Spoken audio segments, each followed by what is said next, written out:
నీలాంజన సమాభాసం రవిపుత్రం యమాగ్రజం ఛాయా మార్తాండ సంభూతం తం నమామి శనేశ్వరం.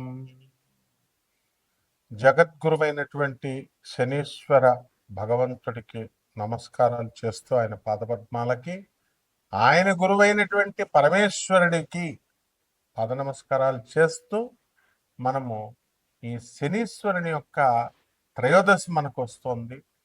అలాగే సంవత్సరంలో ప్రతిసారి చాలాసార్లు శని త్రయోదశి రావడం, అలాగే ఈ జూన్ 27వ తేదీన మనకి ఈ యొక్క శని త్రయోదశి రావడం, ఇలాంటివన్నీ కూడా ఉన్నాయి. అలాగే శనీశ్వరుడి యొక్క ఇదేమిటంటే శనివారం నాడు శని త్రయోదశి రావడము ఆ శనివారమే పడుతుంది, త్రయోదశి తిథిలో పడుతుంది. అలాగే శనీశ్వరుని యొక్క మహిమ కూడా మనం చూడాలి. ఈసారి శని త్రయోదశి ఎప్పుడు వచ్చిందంటే మనకి శని ప్రదోష వ్రతం కూడా చేసుకుంటాం. ఆ రోజు జూన్ 27 శనివారం వచ్చిందనమాట.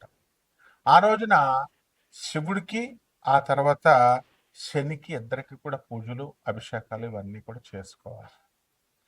అలాగే త్రయోదశి జూన్ 26 నుంచే ప్రారంభమైపోయింది. మనకి శుక్రవారం నాడే 10:22 రాత్రి నుంచి. అలాగే జూన్ 28 2026కి తెల్లవారుజామున 12:43 అంటే 27 పూర్తిగా ఉంది కాబట్టి 27వ తేదీన మనం చేసుకుంటాం. ఆ రోజున చేయాల్సింది ఏంటంటే ప్రదోష ముహూర్త పూజ. ఆ ముహూర్తంలో పూజ చేసుకోవాలి. అది మనకి చక్కగా 7-12 సాయంత్రం నుంచి 9-19 మధ్యలో కనుక, అంటే ప్రదోష సమయం అంటే రాత్రులు అనమాట, సాయంత్రాలు. ఆ టైంలో తైలాభిషేకం చేసుకోవాలి. అలాగే శివుడికి అభిషేకం చేసుకోవాలి పాలు నీళ్లతో. అలాగే బేల్పత్రం అంటాం కదండి, అంటే ఈ యొక్క బిల్వదళాలు, మారేడాకులు, అవి వాటితో చేసుకోవాలి. దాన్ని అడవి యాపిల్స్ అంటాం, వుడ్ యాపిల్ లీవ్స్ అంటాము. ఇవన్నీ కూడా 13 ఒత్తులతో మనము ఆరాధన చేసుకోవాలా, దీపాలు వెలిగించాలి. మస్టర్డ్ ఆయిల్, నువ్వుల నూనెతో కానీ, అలాగే నెయ్యి దీపాలు కానీ వెలిగించాలి. అలాగే 13 ఒత్తులు వేయాలన్నమాట ఒక్కొక్క దాంట్లో కూడా. ఈ రకంగా మనం చేసుకోవాలి. లేదా ఒక్కొక్క ఒత్తు చొప్పున 13 ప్రమిదలు పెట్టుకొని వేసుకోండి, లేదా ఒకే ప్రమిదలో 13 ఒత్తులు వేసుకోండి. అసలు శనివని ఎంత భయంకరంగా చిత్రీకరించారంటే, శని 7.5 అంటే ఏలినాటి శని జరుగుతుంది. దాన్నే 7.5 దయ్య అని అంటాము. మరి ఈ సమయాల్లో కేవలము హానే చేస్తుంది అనే విధంగా చెప్పారు. అంటే శని ఏలినాటి శని జరుగుతున్నప్పుడు, అర్ధాష్టమ శని జరుగుతున్నప్పుడు, అష్టమ శని జరుగుతున్నప్పుడు ఓన్లీ బాధలే కనుక పెట్టినట్లయితే, ఓన్లీ కష్టాలే కనుక పెట్టినట్లయితే ఏ మానవుడు బతకలేడండి. ఎందువల్లంటే ప్రతి రాశికి కూడా మనకి 10 సంవత్సరాలకి మనకి అర్ధాష్టమ శని జరుగుతాడు. తర్వాత 20 సంవత్సరాలకు ఒకసారి అష్టమ శని జరుగుతాడు. అండ్ ఈ యొక్క ఏలినాటి శని ప్రతి 30 సంవత్సరాలకి జరుగుతాడు. ఆ ఏలినాటి శని సమయాల్లోనే పెళ్లి చేస్తాడు, స్థిరపరుస్తాడు, ఇల్లునిస్తాడు, స్థలాలు కొనిపిస్తాడు, అంతా కూడా. అలాగే కష్టాలు పెట్టి బంధువులందరినీ కూడా ఒక్కొక్కళ్ళని, స్నేహితుల్ని దూరం చేసి, నువ్వు ఏకాకివి సుమా, నువ్వెక్కడి నుంచి వచ్చావో అది ఆ ప్రయోజనాన్ని నువ్వు తెలుసుకో. మానవ జన్మ ఈటింగ్ అండ్ మేటింగ్ కాదు. మరి ఏమిటి అంటే నీకు మోక్షం తెచ్చుకోవాలి నువ్వు, అందుకోసం నిన్ను పంపించాము. నీ బ్యాలెన్స్ పాస్ట్ కర్మాన్ని బ్యాలెన్స్ చేసుకోవడానికి వచ్చావు. అలాగే నీ భయాల్ని ఎలివియేట్ చేసుకోవడానికి, పోగొట్టుకోవడానికి వచ్చావు. అండ్ నీ అబ్స్టకల్స్ అన్నిటిని కూడా ఓవర్కమ్ చేసుకోవాలి. నీ అడ్డంకులన్నీ కూడా తొలగించుకునేటటువంటి అపూర్వమైనటువంటి సమయం ఈ శనీశ్వరుడు మనకిస్తాడనమాట. అయితే అసలు శని గురించి ఎంత బ్యాడ్ చేస్తారండి? శని ఏదో హాని చేస్తున్నట్టు. అసలు శని గురించి ఏమన్నా తెలుసా? శని భూమి కంటే కూడా, భూమి ఒక గ్రహం అని మనకు తెలుసు కదా, శని కూడా ఒక గ్రహమే. కానీ మనము నవగ్రహాలలో భూమిని మనం తీసుకోం. కానీ మోడర్న్ సైన్స్లో మనం గ్రహం కింద తీసుకుంటాం. ఇప్పుడు ఆ శని ఎంత బరువుగా ఉంటుందండి ఈ యొక్క భూమి కంటే కూడా. ఎన్ని సైడ్లు అంటే వైడర్ ఎంత వెడల్పుగా ఉంటుందంటే డయామీటర్లో 9 రెట్లు వెడల్పుగా ఉంటుంది భూమికి. అంటే భూమిని ఆ చివరి నుంచి ఈ చివరి వరకు మనం కొలిచామనుకోండి, అలాంటివి మనకి 9 రెట్లు 9 1 మీటర్ ఇదైతే 9 మీటర్ల స్కేల్ పెడితే అంత వెడల్పు ఉంటుంది శనీశ్వరుడి యొక్క గ్రహం. ఆ తర్వాత దాంట్లో వాల్యూమ్ అంటే ఏంటంటే, ఇప్పుడు ఒక గ్లాసులో ఎన్ని నీళ్లు పడతాయి, చిన్న గ్లాసు పెద్ద గ్లాసు తీసుకుంటాం కదా, ఆ పట్టేటటువంటి దాన్ని వాల్యూమ్ అంటాం. ఆ 700 భూముల్ని అందులో దూర్చామనుకోండి, 700 సైజుల భూముల్ని దూరిస్తే శనిగ్రహంలో దూరిపోతాయి అన్నమాట. అంటే అంత పెద్దది అది వాల్యూమ్, లోపల అంత ఖాళీ ఉంది. ఆ తర్వాత ఈ భూమి అంతా కూడా దళసరిగా ఉంది. తర్వాత రాకీ ప్లానెట్ అంతా కూడా పర్వతాలు ఇవన్నీ కూడా రాళ్లతో ఉంటుంది. కానీ శని మాత్రం గ్యాస్ అండి. ఈ యొక్క గాలి వాయు రూపంలో ఉంటుంది, చాలా పెద్ద వాయు రూపంలో ఉంటుంది. అది ఎంత లార్జర్ అంటే ఎంత పెద్దగా ఉన్నప్పటికీ కూడా సైజులో మరి లైటర్గా ఉంటుంది. చాలా బరువు చాలా తక్కువగా ఉంటుంది భూమి కంటే కూడా. ఇకపోతే మనకి ఈ కంపేర్ చేసుకోవాలి, ఎందుకంటే భూమి మీద మనం బ్రతుకుతున్నాం, ఆ శని యొక్క ప్రభావం మన భూమి మీద మన మీద పడుతుంది. కాబట్టి ఎనర్జీసే కాకుండా ఆ ప్రతిదీ కూడా ఆ లైట్ పడ్డము, ఆ గ్యాస్ యొక్క ప్రభావాలు, ఎనర్జీస్, ఆ శక్తి మనం ప్రభావితం చేస్తుంది అన్నమాట. అయితే సాటర్న్ ఈక్విటోరియల్ డయామీటర్ని కనుక మనం తీసుకున్నట్లయితే శనిది 120,536 కిలోమీటర్ల అంత వెడల్పు ఉంటుందండి. అంటే 74,898 మైళ్ళు అనమాట. అలాగే మనకి భూమిని కనుక మనం తీసుకున్నప్పుడు మనకి 74,898 శని అయితే కేవలం 7,917 మైళ్ళు మాత్రమే ఈ యొక్క ఈ భూమిది ఉంది. ఇక వాల్యూమ్ల విషయంలోకి వచ్చేసరికి మనకేమవుతుందంటే ఘన పరిమాణము 764 భూముల నుంచి 766 భూముల్ని ఆ యొక్క శనిగ్రహంలో ఇమర్చొచ్చు మనం. తర్వాత 95 రెట్లు బరువు ఉంటుంది భూమి కంటే కూడా. ఈ యొక్క సాటర్న్ 95 times మోర్ మ్యాసివ్ దాన్ ఎర్త్. అయితే మరి బరువులో కూడా గాలి ఉన్నప్పటికీ కూడా చూడండి, బట్ ఏమంటున్నాడు, Saturn is massive compared to earth. భూమే ఎంత బరువు ఉంటే అసలు శని ఇంకా బరువు అనమాట. గ్యాసులతో ఉండి కూడా అంత బరువు ఉంది చూడండి. అయితే ఈ విజువల్ స్కేల్ని కనుక మనం తీసుకున్నట్లయితే ఒక నికెల్, ఒక చిన్న ఉంగరం తీసుకున్నాం అనుకోండి, దాని ఉంగరం సైజులో స్టాండర్డ్ నికెల్ లాగా మనం తీసుకుంటే వాలీబాల్ సైజులో శని ఉంటాడు అనమాట.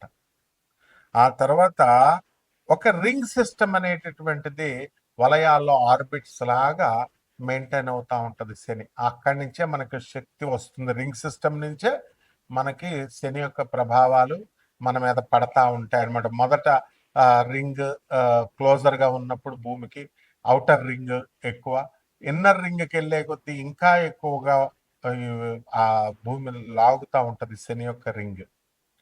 సో ఏ విధంగా అయితే ఎలక్ట్రాన్స్ అంతా కూడా ఈ యొక్క న్యూట్రాన్ ప్రోటాన్స్ మధ్యలో ఉంటే ఎలక్ట్రాన్స్ అలా తిరుగుతున్నప్పుడు బాగా చివరన ఉన్నటువంటి లాస్ట్ ఆర్బిట్ ఈజీగా తీసేయచ్చు. లోపల ఉన్నటువంటి ఆ యొక్క ఆర్బిట్ లో KLMNL షెల్స్ ఉంటాయి.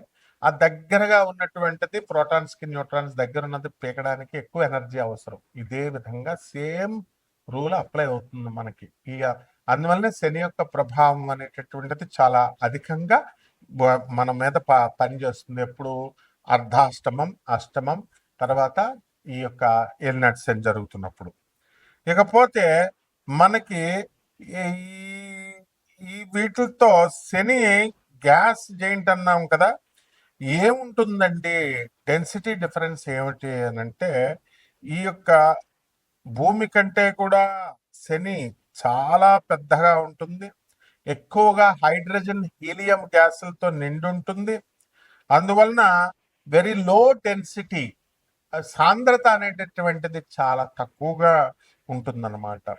సో వాటర్ కంటే కూడా లైటర్గా ఉంటుంది, నీళ్ళ కంటే కూడా చాలా పలచగా ఉంటుంది. ఇది అక్కడ ఉన్నటువంటి గ్యాస్ అన్నమాట. సో మనము ఏం చేయాలి అని అంటే, ఒక పెద్ద ఓషన్, మహాసముద్రాన్ని కనుక మనం తయారు చేసినట్లయితే అందులో మనము ఈ యొక్క ఈ శనిని కనుక వేస్తే ఆ పైన బంతిలాగా అది తేలిపోతుంది అన్నమాట. సో ఇక్కడ మనము సాలిడ్ సర్ఫేస్ అనేటటువంటిది చుట్టూ బయట అంచులాగా ఉండదన్నమాట. శనికి సాలిడ్ సర్ఫేస్ ఉండదు, and only composed of hydrogen హీలియమే ఉంటుంది.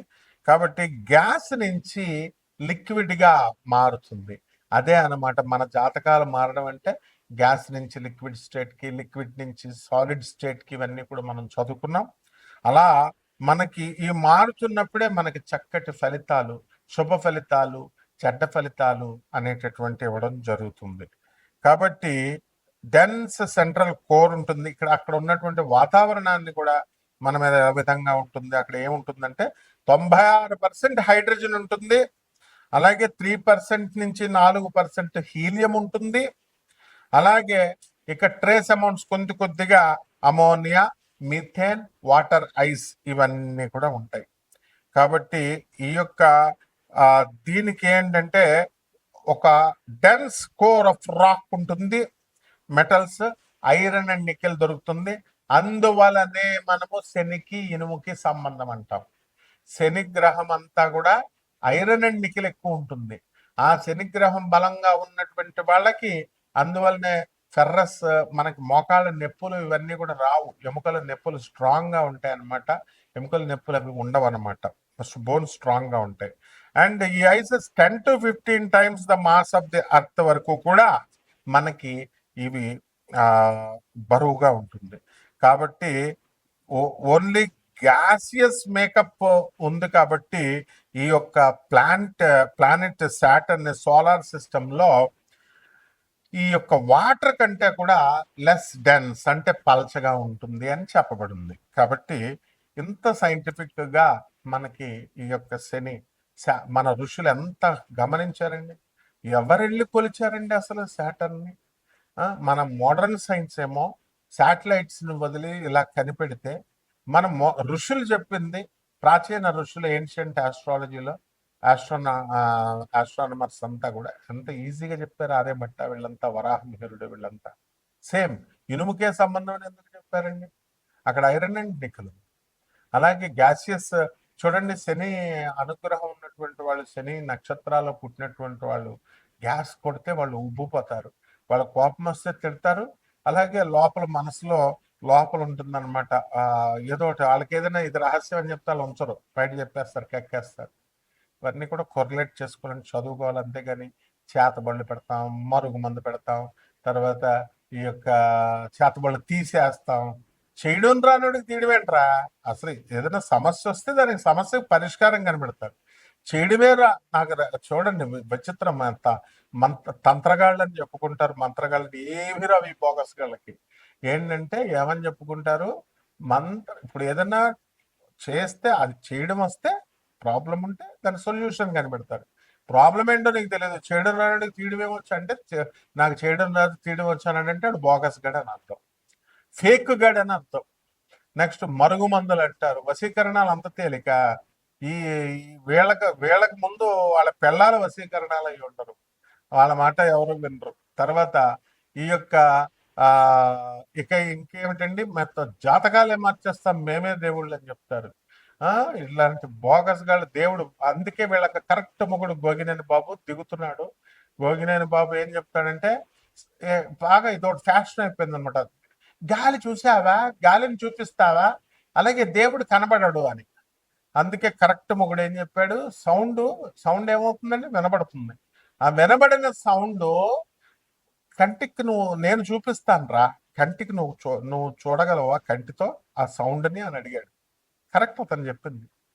ఇప్పుడు నీకు శబ్దం వస్తుంది, దానికి మీటర్ ఉంది కొలవడానికి, నీ సిగ్నల్స్ ఉన్నాయి మీటర్ ఉంది కొలవడానికి, గాలి ఉంది మీటర్ ఉంది కొలవడానికి. ఇవన్నీ భౌతికాలు. దేవుడిని నేను చూసేసా, దేవుడితో నేను మాట్లాడేస్తా, దేవుడు నాకు ప్రత్యక్షమైపోయాడు, దేవుడు నా ఒంటి మీదకి వచ్చాడు, ఇటువంటి బోగస్ నా కొడుకులందరినీ కూడా చాలా జాగ్రత్తగా మీరు ప్రోత్సహిస్తే ముందు శనీశ్వరుడు మిమ్మల్ని తోలు తీసేస్తాడు. మీరు ఎన్ని నువ్వులు వేసినా ఎన్ని వేసినా కూడా మిమ్మల్ని కేవలం బోగస్ గాళ్ళ మాటలు విన్నా, వాళ్ళ వీడియోలు విన్నా మీరు సర్వనాశనం అయిపోతారనమాట. అదే సాడే సాత్ అంటే శని పట్టుకోవడం అంటే ఆ వాళ్ళని అలాంటి వాళ్ళు అయోగ్యుల మాటలు విండి, చదువు సంజలు లేని వాళ్ళ మాటలు వింటే, అలా చెప్పిన అశాస్త్రమైనటువంటి అవైధికమైనటువంటి వింటే అవుతారు. ఇప్పుడు ఒక్కొక్క రాశి వారిగా ఈ జూలై నెలలోనే కాకుండా ఇప్పుడున్నటువంటి గ్రహ పరిస్థితులను బట్టి చక్కగా ఈ 2026 సంవత్సరంలో మీ జాతకాలు ఒక్కొక్క రాశి వారిగా మనం ఎలా ఉందో ఈ శని యొక్క ప్రభావం ద్వారా మీకు ఎలా ఉందో మనం తెలుసుకుందాం. కన్యా రాశి, ఈ కన్యా రాశి వారికి అందరికీ కూడా భార్యాభర్తల్లో ఫైటింగ్లు జరుగుతున్నాయి. భార్యలు వదిలేయడమే భర్తల్ని, అందులో డౌట్ లేదు. శని వక్రించి జూలై 27 తర్వాత నుంచి వక్రించి మీన రాశిలో ఉన్నాడు. ఎవరెవరైతే బిల్డప్లు ఇస్తూ భార్యని బాదుతూ చిడుతూ పెళ్ళాన్ని తల్లిలాగా చూడకుండా వంట చేసే మిషన్ లాగా, మా మా నాన్న జాయింట్ ఫ్యామిలీలో ఉండాలి, సొల్లు కబుర్లు చెప్పడాలు కాదు, తిండి పెట్టాలి ఫస్ట్, ఇద్దరు ఈటింగ్ అండ్ మేటింగ్ చేసుకుంటారా అని పెళ్ళిళ్ళు చేస్తే మీరు చక్కగా హాయిగా 10 మందికి అతిథులు వచ్చిన వాళ్ళకి పెట్టాలి, పేదవారికి అనాథలకి వికలాంగులకి సాధువులు పెట్టకుండా కొట్లాట్టుకుని ఫైటింగ్లు చేసుకుంటే ఏమిస్తాడు శనిస్తాడు, మీకు బొంగి ఇస్తాడు. కాబట్టి మీరంతా కూడా ఈ కన్యా రాశి వాళ్ళకి ఫస్ట్ క్లాస్గా ఉంది జాతకం. గురుడు లాభంలో ఉన్నాడు, ఎంత కొట్టుకున్నా కూడా మీకు పాపం కలుపుతానే ఉన్నాడు శనీశ్వరుడు. అడవిలో పడేసినా సరే డబ్బులు వచ్చేస్తున్నాయి, అయినా సరే ఫైటింగ్లు చేసుకుంటున్నారు, మీరు కోర్టులకు వెళ్ళిపోతున్నారు లాభంలో. మరి ఈ యొక్క జూలై 16 తర్వాత రవి కూడా చేరడం వల్ల మీ నాన్నగారు ఆరోగ్యాలు మొత్తం బాగైపోతాయి. గవర్నమెంట్ నుంచి అనేకమైనటువంటి లాభాలు మీకు వచ్చేస్తాయి. వేసాలు ఎంతవరకు అమెరికాకు వెళ్ళిపోవాలనుకునేటటువంటి వాళ్ళకి రాని వాళ్ళకి అందరికీ కూడా వచ్చేయడం జరుగుతుంది. 1 టైం లైఫ్ సెటిల్మెంట్ ఇచ్చేయడం జరుగుతుంది. చంద్రగుప్త మౌర్య అలాగ అయిపోతారు మీరు. కాబట్టి ఈ యొక్క వ్యాపారాలు చేసేటటువంటి వాళ్ళు మెయిన్గా డబ్బులే కదా చూసుకుంటారు. కిరాణా వ్యాపారాలు, హోటళ్ళు, ఓయో రూములు పెట్టేసుకుంటారు మీరు. తర్వాత బిజినెస్లు బాగున్నాయి అన్నమాట. ఆ తర్వాత హాస్టల్స్, ఇలాగా ఫారెన్ వెళ్తే బీఫ్ షాపులు ఇవే అన్నమాట. సో ఇది కలియుగం అండి. అయినా మనం ధర్మం తప్పకూడదు అన్నమాట. లేకపోతే ఈ వ్యాపారాల్లో వైన్ షాప్స్ ఇలాంటి బిజినెస్లు బ్రహ్మాండంగా ఉన్నాయి. రాజకీయ నాయకులకు కూడా బ్రహ్మాండమైనటువంటి అనుకూలమైనటువంటి సమయం. భార్యాభర్తల మధ్య కొట్లాటలు, సప్తమంలో ఉన్నటువంటి శని వక్రించడం వల్ల తీవ్రతరం అవ్వడానికి అవకాశాలు ఉన్నాయి. కాబట్టి జాగ్రత్త చెప్పడం నా బాధ్యత. విదేశాలకు వెళ్ళేటటువంటి అవకాశాలు ఉన్నాయి. చక్కగా విదేశాల్లో విహరిస్తారు. థాయిలాండ్, సింగపూర్, మలేషియా వెళ్ళి మసాజులు చేయించుకుంటారు ఈ యొక్క కన్యా రాశి వాళ్ళు, టూర్స్. కాబట్టి చాలా బాగుంది. ఇక పరిహారాల దగ్గరికి వచ్చేసరికి శని భగవాన్ శని త్రయోదశిని వెళ్ళండి, అభిషేకం చేయండి, శనీశ్వరుడికి తైలాభిషేకం చేయండి. తర్వాత ఈ యొక్క నువ్వుల ఉండలు బెల్లంతో తయారు చేసి సుబ్రహ్మణ్యేశ్వర స్వామి వారికి పెట్టినట్టుగా శనీశ్వరుడికి పెట్టండి. ఒక్క రావి చెట్టును మాత్రం కంపల్సరీ పెంచాలి. ఏ మాత్రం నేను చెప్పింది నిర్లక్ష్యం చేసినా కూడా మీ జాతకాలు మారవు. బయట వాళ్ళు చెప్తున్నారండి అంటే లక్షలు ఇచ్చేసి మేము హోమాలు చేయించామండి, పూజలు, ఇవన్నీ తీసి అవతల పడేయడమే, ఏముండవు ప్రయోజనాలు. ఓన్లీ 1 ట్రీ, పీపుల్ ట్రీ, శని భగవాన్. ఇంట్లో పెంచండి. పెద్దదైన తర్వాత బయట వేయండి, నీళ్లు వేసి పెంచండి. బ్రహ్మాండంగా ఉంటుంది. శని స్తోత్రాలు చదువుకోండి. శుభం.